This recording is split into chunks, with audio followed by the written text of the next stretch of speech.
The Demon Slayer Mugen Train movie, the highest grossing anime and Japanese film of all time, and the highest grossing film of 2020. This was the first time a non-Hollywood film had topped the annual box office. This movie was all the hype and rage of 2020, and even now in 2022, and after the subsequent release of the Mugen Train arc, it is still praised by almost every anime fan. And now, looking back after a few years, was it really that good? Hey everyone, welcome back to Shano Anime TV. As always, please remember to like, share and subscribe to our channel for more anime related content, as well as ring that notification bell so you get updated whenever we drop a new video. Also, feel free to check out our ever-expanding playlist of videos. From anime breakdown and analysis videos like this one, to videos highlighting epic anime speeches, quotes, and monologues. So today, we'll be taking a look back on the Demon Slayer Mugen Train movie. Now, keep in mind on the astronomical chance that you have not watched this movie, this video will be full of spoilers. So, you have been warned.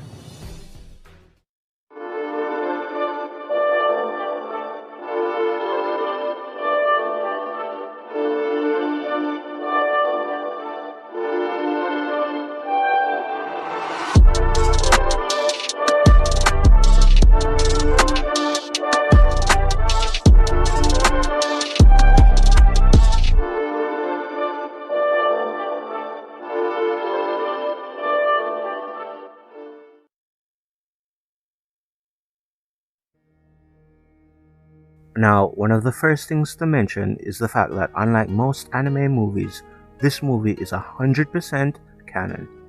In fact, it picks up immediately after the events of Season 1, with our heroes boarding the train. Their objective is to assist the Flame Hashira, Kyojuro Rengoku, on his mission of hunting a demon that had claimed the lives of demon slayers on this train. I thought this was a great idea. I was itching to see more of the Hashira since we were first introduced to them in Season 1. Not to mention, along with a few others, Rengoku happened to be one of those who left quite the impression.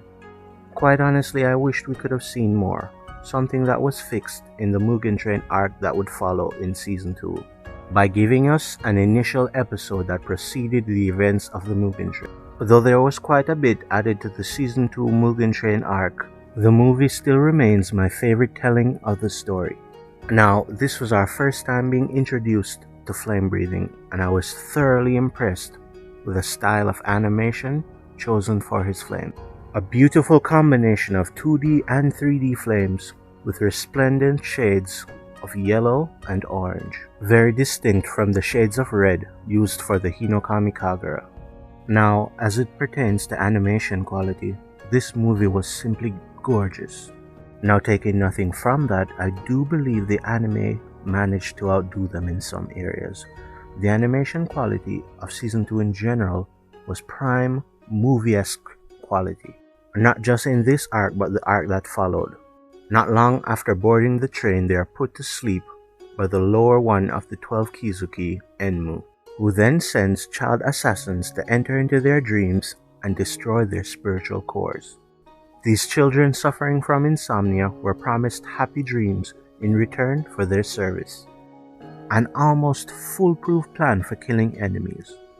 Almost, as it was shown to be almost ineffective against the survival instincts of a Hashira, with Rengoku's body responding to danger irregardless of his mind. Now, while some of these dreams were shown to be comic relief, such as with Inosuke and Zenitsu, others, however, were much more grounded.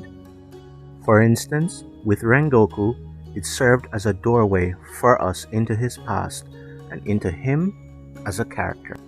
His exchanges with his father and brother helped us to identify him as a person. His subconscious, a testament to the fiery passion within his heart. Tanjiro is blessed with memories of his family before they were tragically murdered. Meanwhile, one of the intruders entered Tanjiro's subconscious, only to be mesmerized by the beauty and purity of his soul. His subconscious is warm and comforting, a soul that seeks to help others even at the cost of itself. This is so strong that the inner fears of his soul leads the intruder to his spiritual core, simply because he was looking for it. Despite great risk to itself, overwhelmed by this act of benevolence, he decides to spare Tanjiro.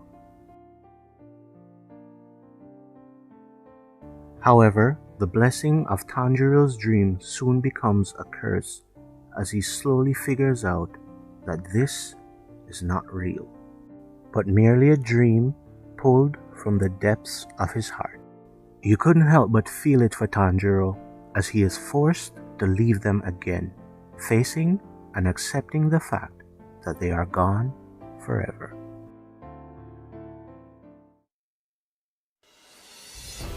After finally escaping the dream with some help from Nezuko, he confronts the demon responsible for casting the spell, who repeatedly continues to put him back to sleep, to which he proceeds to kill himself again and again and again in order to wake up.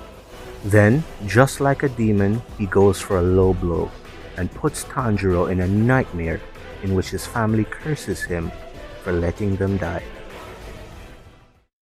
I have to admit, in that moment I felt Tanjiro's rage. I honestly could never imagine Tanjiro's family actually saying those words. My response and Tanjiro's was one and the same. I felt his rage and his passion as he took off this demon's head, or at the very least, so we thought. We then soon find out that the demon had in fact fused with the entire train, placing us in a race against time to defeat this demon before he can devour all the passengers. After waking up and having a rather epic entrance, Rengoku tasked Tanjiro and Inosuke with defeating the demon, while he and the others protect the passengers on the train.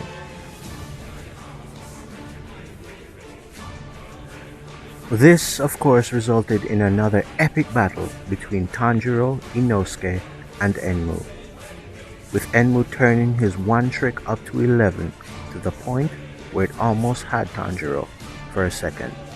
But ultimately, they managed to defeat the demon, at the cost of derailing the train. Fortunately, due to Rengoku's skill, no one ended up dying in the end.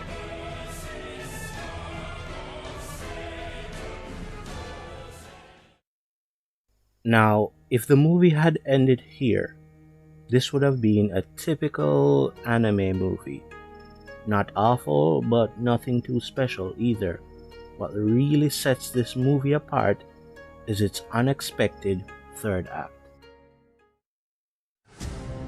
With the sudden arrival of Upper Moon 3, Akaza, his presence immediately shifted the movie's tone to absolute serious.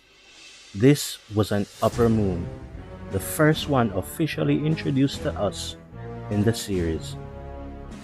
Even Rengoku, always calm and collected, could feel the gravity of this situation. This battle came straight out of left field. This was truly a treat, as the encounter that followed was beyond epic. We have seen other Hashira fight in the past, but never to their full extent. This battle showed us what a Hashira was truly capable of, and trust me, they did not disappoint.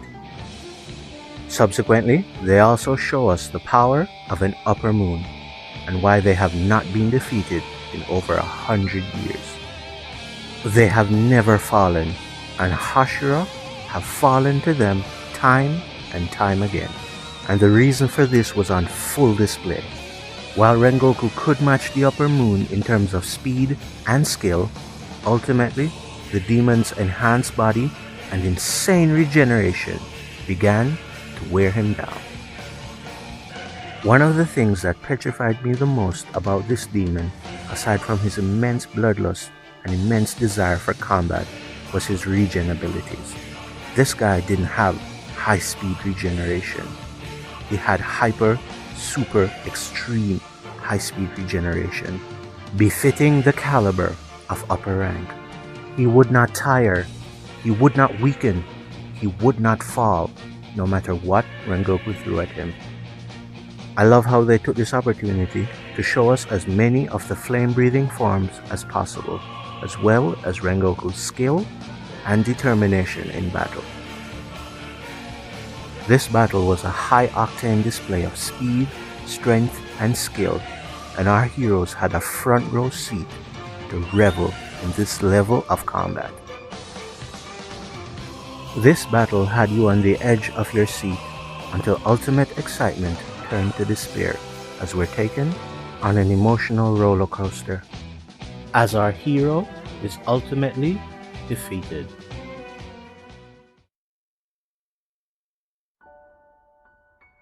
I love how they started this movie being about Tanjiro with small sprinklings of Rengoku, yet they end it being about Rengoku with small sprinklings of Tanjiro. In our lowest moments, we are treated with flashbacks of Rengoku and his mother, a reminder of why he fights and ultimately a clear telltale sign of his doom. Ultimately, it doesn't end in our favor. The demon gets away and Rengoku has been fatally wounded.